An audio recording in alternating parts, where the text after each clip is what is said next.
Amongst the multitudes of tombs in the city of the dead, there lies buried a lone Indian,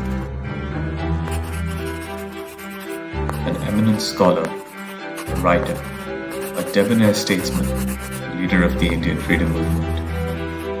Who is he? How did he get there?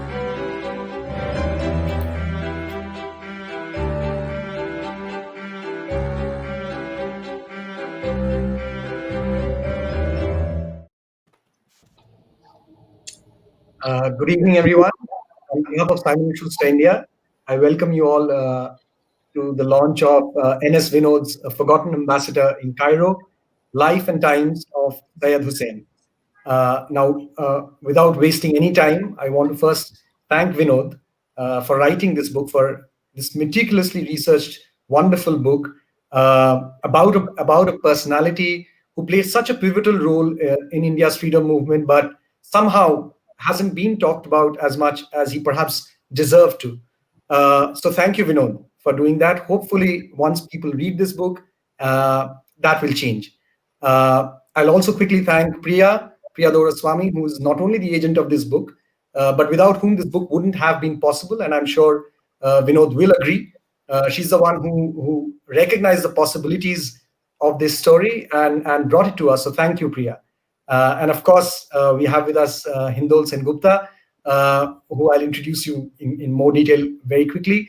But thank you, Hindol, for reading the book, for taking out time and doing this today for us. We're really thankful and grateful to you. Now, quickly, a quick introduction of the three of them. Of course, we have NS Vinodh, who's the author of the book. He's a civil engineering graduate from IIT Madras and an MBA from IIM Lucknow.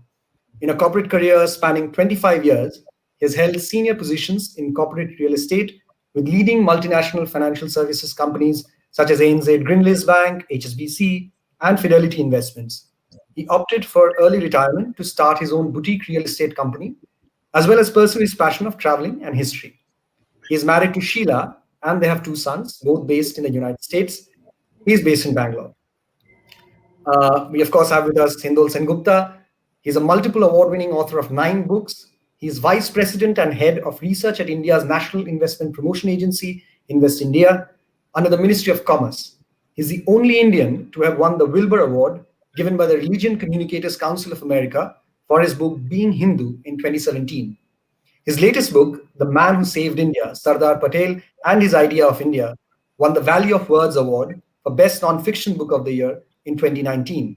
He's a World Economic Forum Young Global Leader and a columnist for Aspen, Italy. He has been a senior journalist for the Indian editions of Fortune, CNBC, CNN, and Bloomberg TV.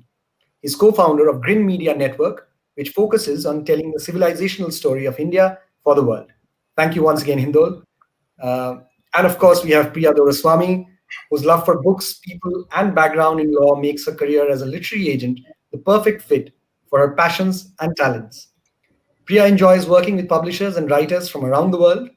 Although physically in New Jersey, her work hours are zone-free. She does admit to occasionally losing track of time zones and waking a writer with an early morning phone call. Priya is drawn to all genres of fiction and non-fiction. Originally from Bangalore, India, Priya immigrated to the New York area many moons ago. For a period of time, she relocated with her family to Singapore and there began her career as a literary agent.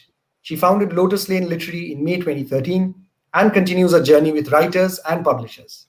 Priya will be moderating the discussion this evening. So I hand it over to Priya now. Thank you. Thank you, Syud.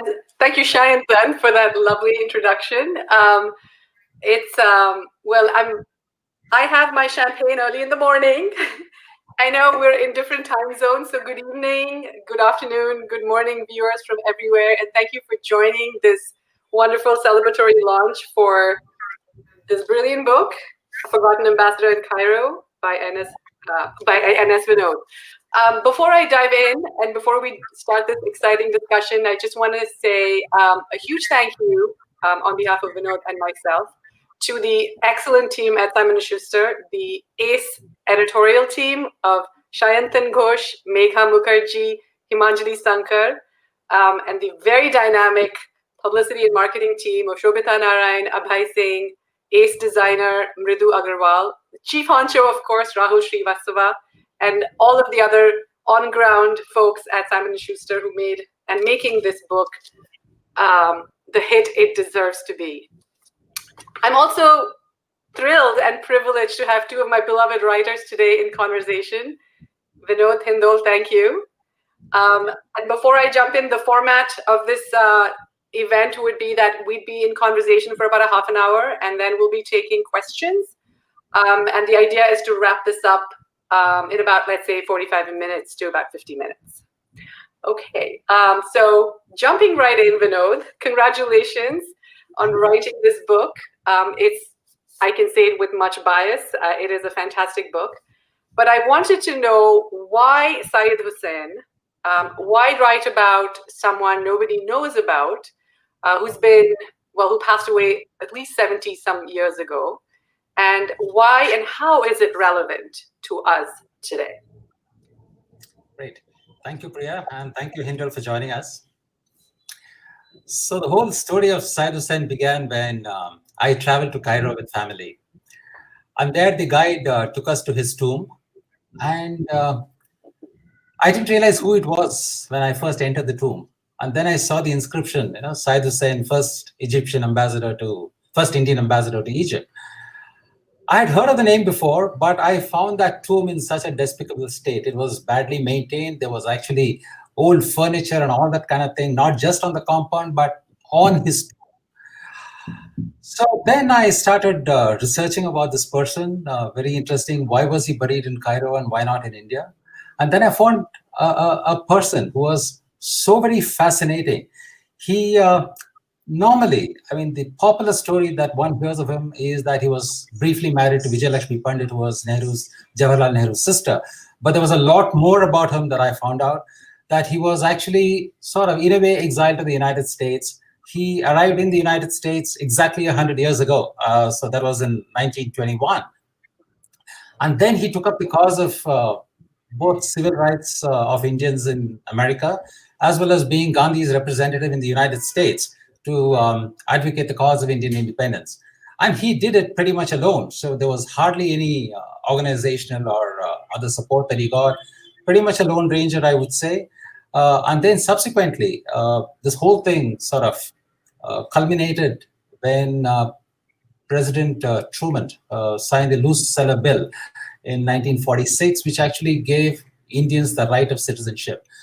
And what is unique is that it was in 1923 in a very famous landmark case called the United States versus Bhagat Singh themed, that Indians actually lost their citizenship.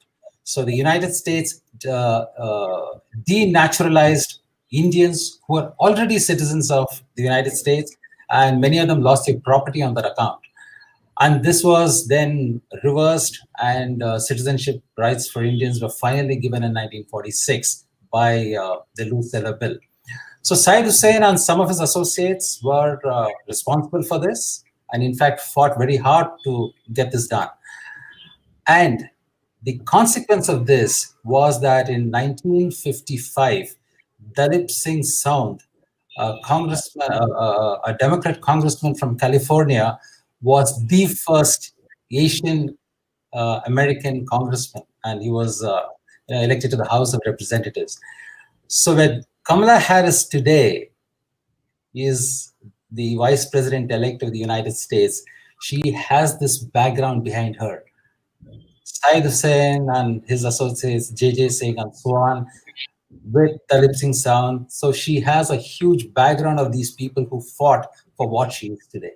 And that, I think, is the relevance of what Syud Hossain did and where the Indian American community is today. Right. It's fascinating, right? Because we don't know all the struggles that go behind how our lives are shaped, right?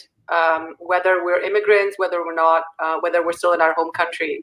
And it's really, he is quite a miracle, right? And we, of course, we're sort of stunned that he was relegated to the sidelines, but we're so glad that he's back now in our consciousness, thanks to your work and your research. Hindol, what do you have to say about the book? I know you read it, and we'd love to hear your thoughts on it. Yeah, congratulations, Vinod. That's a lovely book and a lovely cover too. Rich, full of enormous detail, historical detail that many of us really did not know much about. Also, I must say, a really good-looking man. I was just saying to both of you before we began that he really looks like a bit like one of the, movie stars of the 1960s or something like that. What a fascinating man and what a fascinating life. I want to begin by asking you, Vinod, when you were researching this book, did you get a sense of,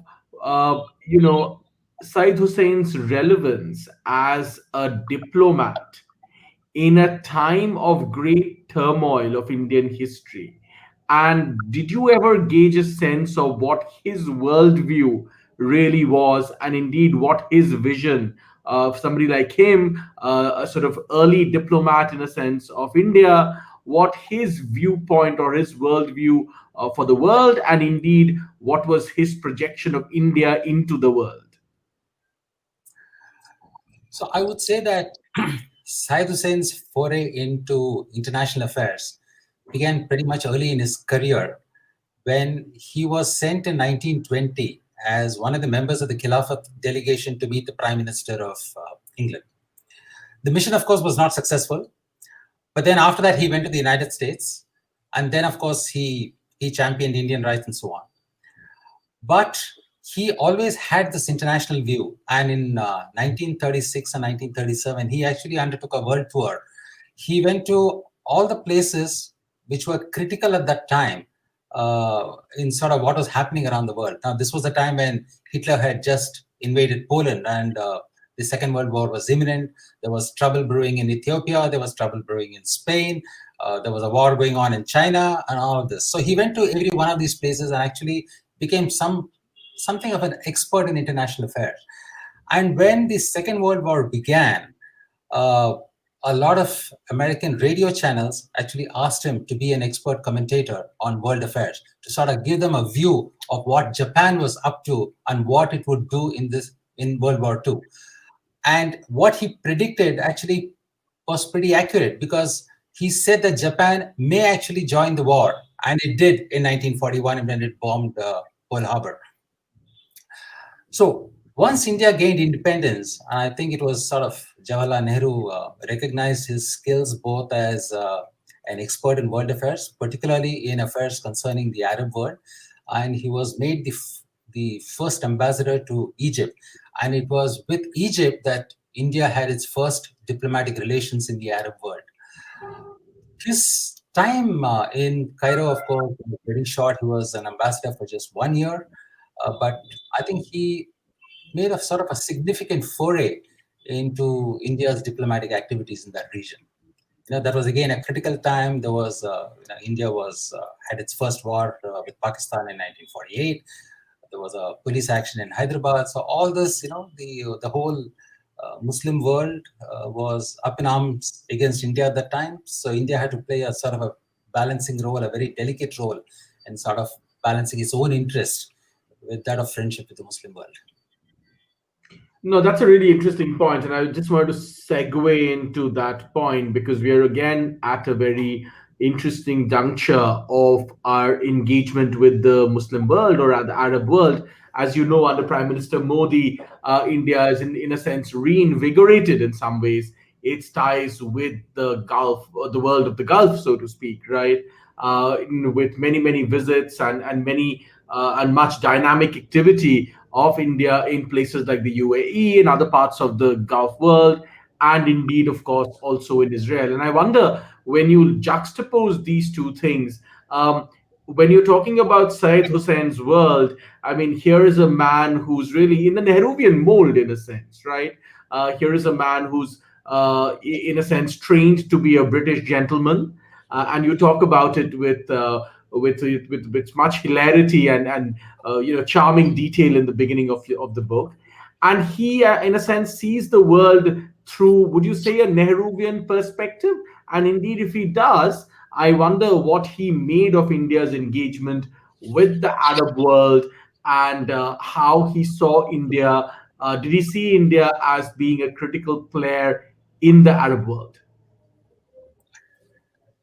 Okay, so here I did come across one limitation in that I was unable to get the archives or unable to access the archives of the Ministry of External Affairs, which probably would have given me a lot more detail. But from whatever I could sort of make out from my research, this was India's first foray into the Arab world. And I think the foundations of the good relationship that we continued to have with the Arab world was probably built at that time. So Egypt at that time was a monarchy, and subsequently Nasser took over power there, and then Nasser, Nehru, and Tito then formed the non-aligned movement. So I guess the foundations of that good relationship was definitely set by Syed Hussein during that very brief period he was as ambassador at Cairo. Let's talk a little bit about Syed Hussein in England. And, like I was saying, he's really, in a sense, groomed to be an English gentleman in some ways, right? And, a byproduct, in a sense, of that ecosystem, that world, trained to be, in a sense, a liberal, a classic liberal in the British sense of the word, a ladies' man, which in a sense some would say goes hand in hand in being a liberal of that genre, and eminently good-looking man, and also intolerant of any sort of racism. I mean, you mentioned early in your book one early instance of him losing his temper in a street, in a sense, when he hears passers-by mention something which sounds racist to him. I wonder, when you explore deeper into how Syed Hussein conducted himself in his early years in England, were you captivated by? I mean, it just seems it was a really romantic period in some senses, right? I mean, here's this young man who goes from England, from India, is recommended by people because he speaks and writes English fluently, right? I mean, that seems to be one of his strengths, and he continues that journey through and through. Would you say he was a ladies' man, and do you think he was brought up, in a sense, to be a classic English gentleman? Oh, he was definitely a ladies' man, and I found that facet of his personality so very, very fascinating. I mean, he had this whole intellectual part of his personality. He had, he was a good writer, orator, and all that kind of thing. But including the British intelligence papers, the British intelligence actually described him as a ladies' man, and that's saying something. So he was a hit with women everywhere. He had a romance going on in England. Then, of course, he came to India and romanced Nehru's sister. But yes, that was one facet of his personality that comes out very, very clearly. He was always very naturally dressed, and he was actually compared to a film star. I mean, there was this Italian-American film star called Rudolph Valentino in the 1920s, who was supposed to be a pop icon and a sex symbol. So one newspaper wrote that Hussein can be compared to Rudolph, and that's saying something. I'm just going to sort of pitch in here, and I don't, obviously not the best idea, but to show this photo of Hussein with Khalil Gibran. I mean, talk about an incredible time, right? And look how dapper he looks in that photograph. He's still a ladies' man. I still have a big crush on him.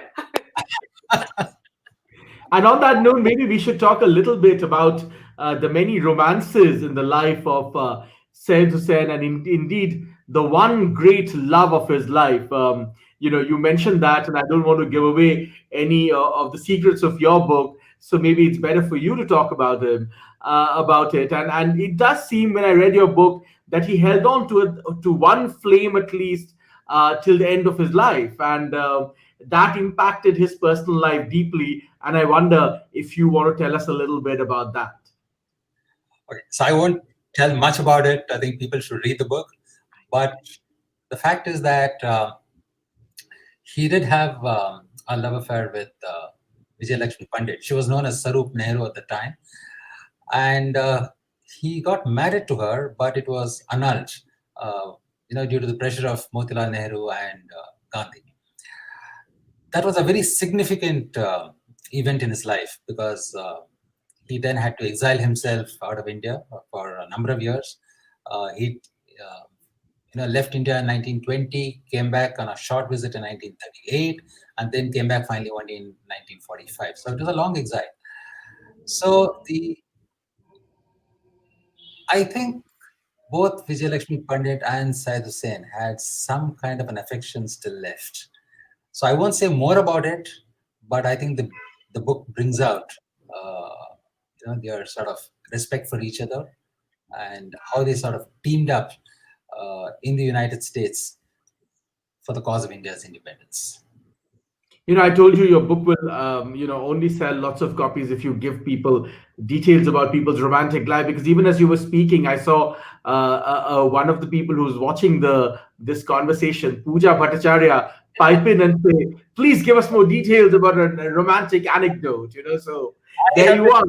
This is what This is what the audience wants, and your book is really, really packed with very interesting anecdotes about things like this. But let's come to another. So go on. Yes. I need to tell Pooja that, she got the book yesterday. Please read the book, Pooja, and then you will know. Okay, perfect. Spoken like a true author. Let's come a little bit to the point that you just made and the country you just mentioned, the United States. And, Priya alluded to this briefly when she was speaking. Take us a little bit through why the Indian American community in America would always be, in a sense, indebted to Syed Hussain, and why what the community that we today know as the NRI community in various parts of America are so or will always be indebted to the actions and to the public policy lobbying, in a sense, may I call it that, of Syed Hussain and his incredible charisma in putting that lobby at the forefront of his work. So I have actually traced the history of Indian immigration to America in the book. I mean, over 5 chapters. The first Indians who actually went to America were in 1904. It was laborers and agriculturists from Punjab who went there. And as I sort of mentioned before, they had a lot of issues, racism, hatred. Laws were formulated to prevent Indians from coming in. And the famous 1923 case, the United States versus Bhagat Singh Teen, actually denaturalized a lot of these people who had actually obtained citizenship by legal means. After that was when this lobby, consisting of Syed Hussain and his other associates, began fighting for civil rights of Indians. And it was in 1945, 1945 that the Loose Seller Bill was formed. So that actually allowed a certain number of Indians to emigrate to the United States every year. The quota was actually 100. And that allowed the the professionals from India to move in. I mean, then it was no longer the agricultural labor, but you had the professionals start going to the United States. The next landmark, of course, was in 1965 when this whole quota was abolished. And then it was actually a flood of Indians who went there, the engineers, the scientists, and so on. So what we see as immigrants to America today, as these very highly qualified, earning very well, living in fancy houses, all of these people actually owe their entry into the United States for what this lobby achieved in 1945. That was the first step. The first step, of course, was to nullify the 1923 law, and then the Loose Seller Bill of 1945, and the subsequent law which Lyndon Johnson passed in 1965. So it's been a good journey for them, but they certainly owe a lot to Syed Hussain and his compatriots. Why do you think they succeeded? This at a time when obviously the whole world looked at races in a different way. Why do you think the lobbying of somebody like Syed Hussain succeed in a place like America in those years? What did they do that was right, and what can we learn from that? I think what all these people fundamentally realized was that racism in the United States was because India was under colonial rule. and that there was no government in India that would support its citizens elsewhere. So racism was a direct consequence of colonialism in India. So the fight was on two fronts. One was getting India's independence, and second, fighting for civil rights in America. And this was recognized by all of these people. And I think what gave a fillip to this was the Second World War, where China became an ally of the United States. And China was in the same situation as India. There was a Chinese Exclusion Act that was passed a long time before. So it was recognized in the US that you cannot have China as an ally and yet exclude those people from coming into the United States. And Japan was actually using that as a propaganda. It said, look, what kind of allies do you have when you're not even allowed into the United States? So when the Chinese Exclusion Act was repealed, the Indians took that as an example and said, look, you need to now repeal the Asian Exclusion Act. So I think Second World War helped a lot in this. Of course, lobbying by all of these people. Plus, of course, the whole changed environment, the empire was weakening, Gandhi's fight here, and so on. Let's talk a little bit about that fight then. You talk at length in your book about Syed Hussain as a nationalist. Could you tell us a little more about his nationalistic viewpoint? You also call him a great acolyte, in a sense, of Mahatma Gandhi. What Gandhian values do you think Syed Hussain, in a sense, imbibed in his own life? I think Syed Hussain, from whatever I could make out from my research, first met Gandhi in 1916. When Gandhi was returning from South Africa to India, he briefly halted in London. Both Syed Hussain and Sarojini Naidu met him there. And I think from then onwards, Syed Hussain became almost like a disciple to Gandhi. Despite the fact that Gandhi was instrumental in nullifying his marriage, sending him off out of India, Syed Hussain was extremely loyal to Gandhi. And that comes across in all his speeches, his writings, when he came to India. And he was pretty much shattered, when he was present at, when Gandhi was assassinated, he was one of the first to reach Birla House at the time. The other thing is that while he actually worked with Jinnah in the Bombay Chronicle and was Jinnah's number 2 or number 3 in that newspaper, he and Jinnah fell out later when Jinnah insisted on partitioning India. And I quote a letter which he has written to Jinnah, which actually brings this out very, very clearly. And he then gives a speech where he criticizes Jinnah quite badly. Also as an aside, your book is also packed with a lot of little nuggets about other people, the side characters around Syed Hussein's life. You mentioned Jinnah. Early in your book, you mentioned, you allude to the fact that Jinnah may have dated another very interesting member of the Nehru-Gandhi family. And, these are all sort of your dramatis personae of this book. It's just really packed with and rich with anecdotal, headline-making detail. And I wonder whether you're planning other books in the future to delve deeper into, the sort of romances of the nationalist movement. I think that's a book waiting to be written, and I don't think anybody's written that. Priya, please not. No comment at this moment. Yeah, I don't want to talk too much about those because I think those are the details which people should read the book and find out. But yes, there are a lot of these side romances that I do talk about, especially of those Indians who are in the United States. And I think it's a fascinating account. You actually see them as human. And I think that actually makes them so likable. And very little has been written about them. And I was sort of fortunate enough to lay my hands on those papers, books, or whatever, to bring those characters to life. They are virtually unknown. Hardly anything has been written about them.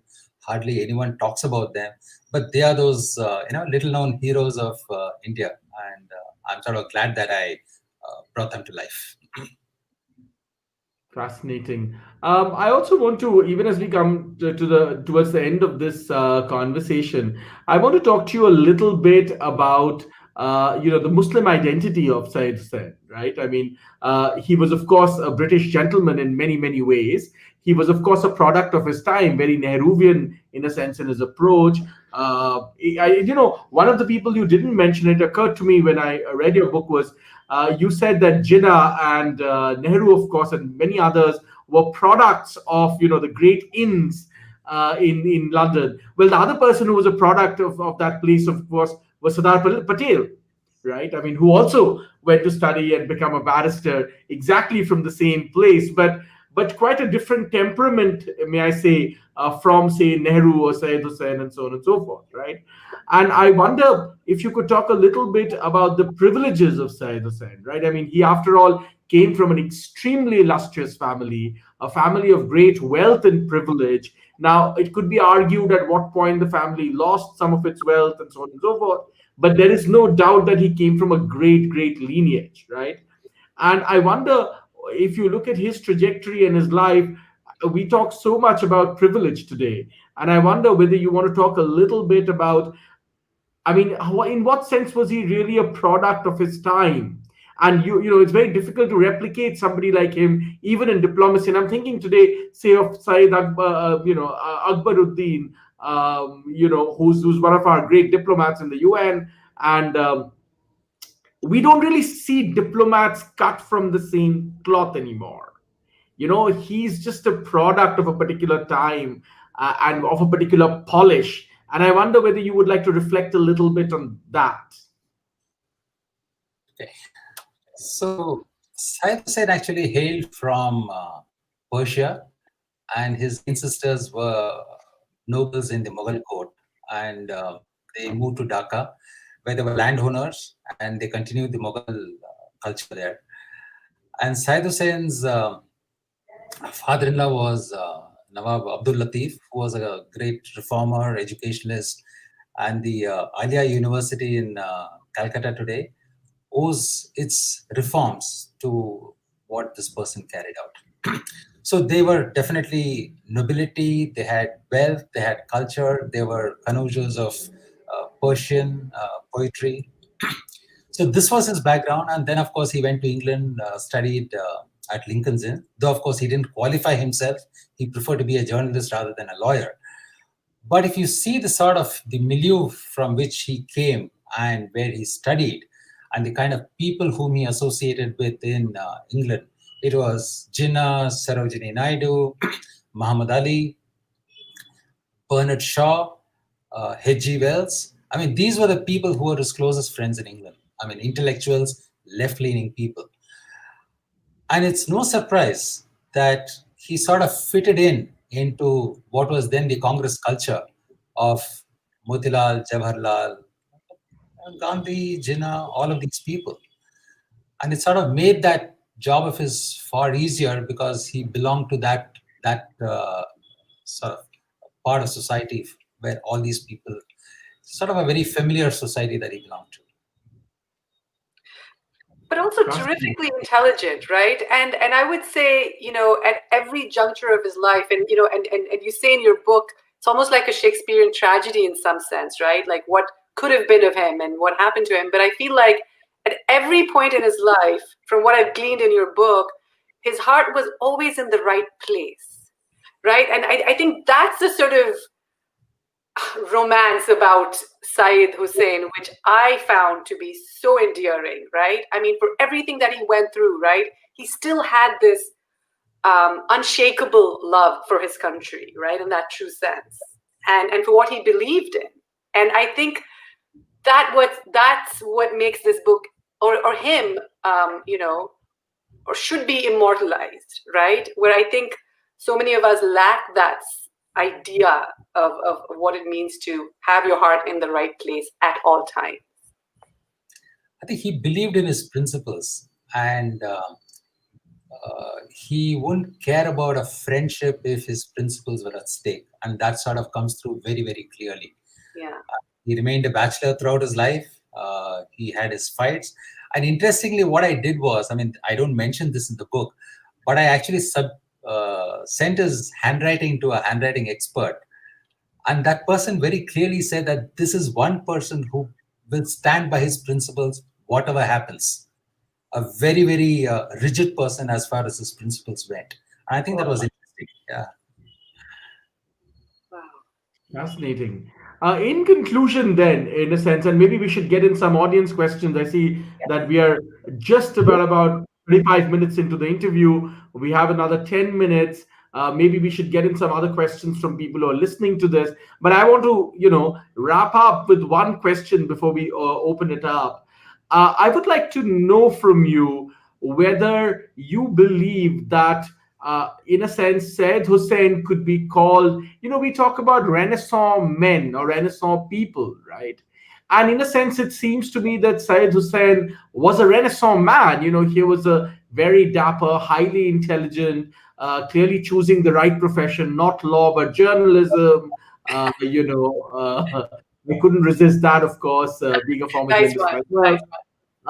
Nice one. Uh, but then diplomacy and doing an excellent job of it, like you say, bachelor through his life, one great love of his life, even though of course he's a great ladies' man. He's a Renaissance character in many ways, isn't he? I would agree with you. I think if you were to compare the Indian leaders in America before his time, I mean, we had Lala Lajpat Rai and people of that generation. And when he moved to the United States, people actually, I mean, even newspapers commented that he's so un-Indian that, okay, that he has an accent. I mean, he's someone whom you could find in a London pub, but yet he had the intellect to sort of take on the British on their own terms. So you're right. I think that terminology, that phrase that he used as a Renaissance man is most appropriate. All right. I think on that note, we definitely should open up for questions from the audience. Oh my goodness. Sorry. That's me. We have 63 comments. I've just been sitting here listening to this incredible conversation. Okay. So Holly Lauren, thank you, Holly, for your comment. She says, I would love to know whether there are efforts to restore his tomb in Egypt. Okay. So Holly, yeah, thanks for asking that question. The tomb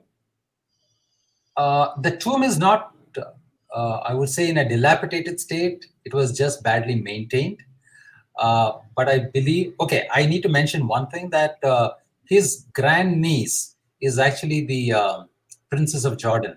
She belongs to the royal family of Jordan. So somewhere when I was doing my research, when I told Syed Hossain's nephew that this tomb was in this kind of a state, I believe she took it upon herself to speak to the ambassadors of both Egypt and India and Jordan to sort of clean up his tomb. So I don't know whether that has been done, but I hope so. Thank you. There's another interesting question here from Amrit Bhargav. He says, did Syed Hossain leave behind any writings? And what were his views on the partition of India? Samrat, the writings that he left behind are the ones in the journals that he edited, his newspapers, the Independent, India, the New Orient, which he edited in the United States. His views on the partition were very clear. He was against it. He fought with Jinnah on that, and there are in fact number of speeches and letters that he wrote and spoke about, where he just did not believe in the partition of India. He believed in the civilizational unity of India, and he was very, very disappointed at the partition. And this is this is a good point, because one would think someone as eloquent as him, right? He was a phenomenal writer, but he never sat down to write his own book. And and that was really interesting to me, right? Like, it's something to think about for someone who had the means and the wherewithal to write about himself and his views. He never really did, right? So thank you for writing about him. Devika Devaya asks, did India honor him in any way? How did he come to be forgotten? That, I think, is a paradox. Yes. And I give some kind of an explanation in the book, and I don't want to dwell on that here. But yes, he was completely forgotten in India. Even Cairo has a road named after him, but in India, nothing at all. And then I guess Sri Ganesh had a similar question to Devika. We have a question from Anirban Chatterjee, who says, was there a particular incident or story that finally prompted you to write a book on Syed Hossain? Like I said, it was my visit to the tomb, which actually got me interested in this person. And then, of course, once I started doing the research, I found him to be fascinating, not just as an intellectual, but also as a romantic. Excellent. Sanjeev Agarwal asks, Vinodh, what's the next topic you have started researching? Sanjeev, I think Hindol has given me enough ideas. The romances of the national movement. Gossip, salacious affairs, and other such indiscretions.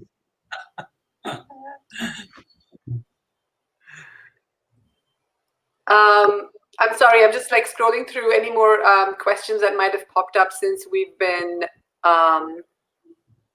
Okay, Ashok also asked, what is the next book you're working on? Vinodh, I think we have a couple more minutes, so I just wanted to ask you about the journey that took you, or you know, how many years did it take you to eventually come upon writing this book? And if I can just add to what Priya just asked, I want to get a geographical sense of your research. So where all did you find your material? Was it just in India? Was it in the United States? Whether in Egypt? Like, where all did you have to traverse through to gather the material for this book? Okay. So the archives, of course, were available at the Nehru Memorial Library in Delhi. That's where I got material for the first part of his life. Then, of course, his letters and so on. Then I visited the India Library in the British Library in London. A lot of my research was done at the New York Public Library as well as the Columbia University Library. The Butler Library, as you know, has probably one of the best collections of Indian material anywhere in the world. So it was fortunate that my son was a graduate student at Columbia, and he was able to gather a lot of material for me. So as far as libraries were concerned, it was these three. But I wanted to get a feel of some of the places he himself was in. So I traveled to Calcutta, looked at the place which I thought where his house was, and this was in Taltala. And then, of course, I went to Allahabad to see Anand Bhavan. Then I went to London to see the place where he lived, Lincoln's Inn, and the club where he was a member. Then, of course, New York. And, of course, right at the very beginning, Cairo. So I just wanted to sort of retrace his path. Sort of gave me a greater amount of authenticity. Then, of course, I had a lot of personal interviews with Nayanthara Sehgal and quite a few others.